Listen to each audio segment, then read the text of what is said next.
Chinese virus को lock करने वाले राष्ट्रव्यापी प्लान की कल यानी 27 दिसंबर को देश के सभी हेल्थ सेंटर पर एक साथ मॉक ड्रिल होगी।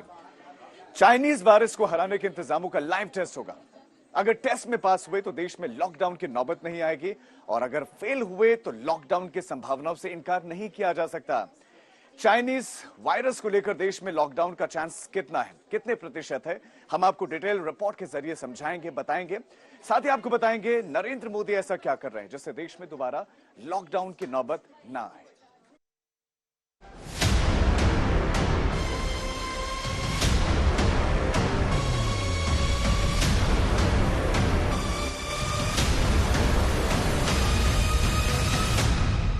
देश के किसी भी हिस्से में लॉकडाउन की नौबत ना आए, चाइनीज वायरस को वन टाइम फैलने से पहले ही लॉक कर दिया जाए, इसके राष्ट्रव्यापी प्लान की उल्टी गिनती शुरू हो गई है। 27 दिसंबर यानी अगले कुछ घंटों में चाइनीज वायरस को कंट्रोल में रखने के लिए सबसे बड़ी मॉक ड्रिल की जाएगी। देश के छोटे से लेकर बड़े हेल्थ सेंटर पर रिहर्सल होगा, यानी कोरोना आया तो वक्त रहते उसके विस्तार पर ब्रेक लगा दी जाएगी।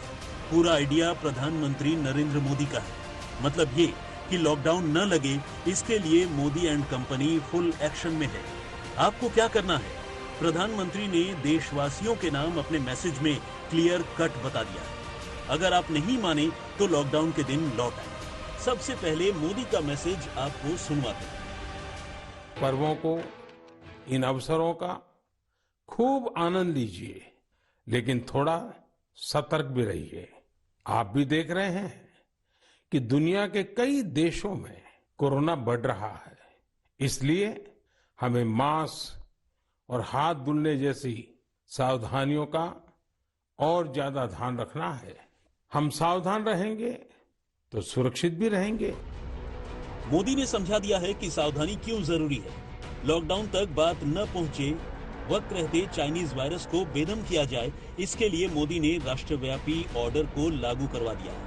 एक दिन एक साथ एक वक्त पर देश के सभी हेल्थ सेंटर पर मॉक ड्रिल होगी। देश में चीन जैसा सीन न बने, इसके लिए ICU, hospital bed, Covid ward, isolation centre, oxygen और दवाओं की डिमांड एंड सप्लाई का रिहर्सल होगा।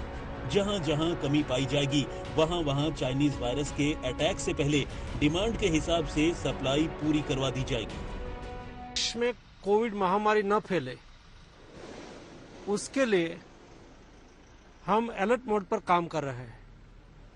हमने एयर सर्वेलेंस भी चालू किया है, सुएज सर्वेलेंस भी चालू किया है और ह्यूमन सर्वेलेंस तो हो ही रहा है। ये तीनों सर्वेलेंस से पता चल रहा है कि अभी दिल्ली और मुंबई में सुएज और एयर सर्वेलेंस में आरएनए मिला है। उसको देखते हुए आने वाले दिनों में क्या क्या प्रिकॉशन लेना है, उस लिए हम सभी राज्यों को अलर्ट दे रहे हैं, राज्यों के साथ इंफॉर्मेशन शेयर कर रहे हैं। आप समझ गए होंगे कि चाइनीज वायरस आपके न्यू ईयर प्लान में खलल न डाले, इसकी पूरी तैयारी है। हालांकि आज कॉपी पेन लेकर नोट कर लीजिए कि एक छोटी सी गलती न्यू ईयर के गुड टाइम को बैड टाइम में बदल सकती है, क्योंकि 2022 जाते जाते अपने साथ एक खतरा लाया है और 2023 की शुरुआत डबल डेंजर की दस्तक समझिए। एक तरफ चाइनीज वायरस का अटैक, दूसरी तरफ खून जमा देने वाली सर्दी का प्रहार, यानी आगे कुआं और पीछे खाई है। अगर मास्क और 2 गज की दूरी का ख्याल नहीं रखा तो जिंदगी में दुर्घटना घटते देर नहीं लगेगी। यहाँ आपको समझना है कि सर्दी लग गई या फिर कोरोना हुआ तो सिम्टम करीब करीब कॉमन है। मतलब आपकी एक गलती पूरे परिवार को खतरे में डाल सकती है। ठंड का तो बहाना है, ठंड का तो बहाना है, भीड़ में जाना है। अभी एक पर्व तो निकाल दिया क्रिसमस का, अब न्यू ईयर पे सावधानी रखना है। ठंड से हर influenza like illness, cold, common cold, allergic bronchitis और कोविड बढ़ता है। ये फैक्ट है, क्योंकि ठंड में हमारी रेजिस्टेंस पावर लंग्स की, जो कि रेडिएटर है बॉडी का, कम होती है। इसलिए ये कहना सही है कि कोई भी रेस्पिरेटरी या इन्फ्लुएंजा लाइक इलनेस कोल्ड के वेदर में बढ़ सकती है। क्लिनिकली तो हम हिस्ट्री लेके बहुत बारीकी से पूछते हैं, जाड़ा लगा एकदम से सडनली रात भर उसके बाद बुखार आया, उसके 4-5 दिन बाद वो कोविड के लिए हम देखते हैं आमतौर पर, क्योंकि मरीज बाद में आता है। लेकिन जब मैंने कल से लोगों से ये कहना शुरू किया है कि आप इस तरह की इलनेस हो रही है, आप फौरन कोविड का होम टेस्ट या जो रैपिड टेस्ट किट है उससे कराइए, किसी ने भी मना नहीं किया। तो इस वक्त लोगों में जागृति है और अवेयरनेस है।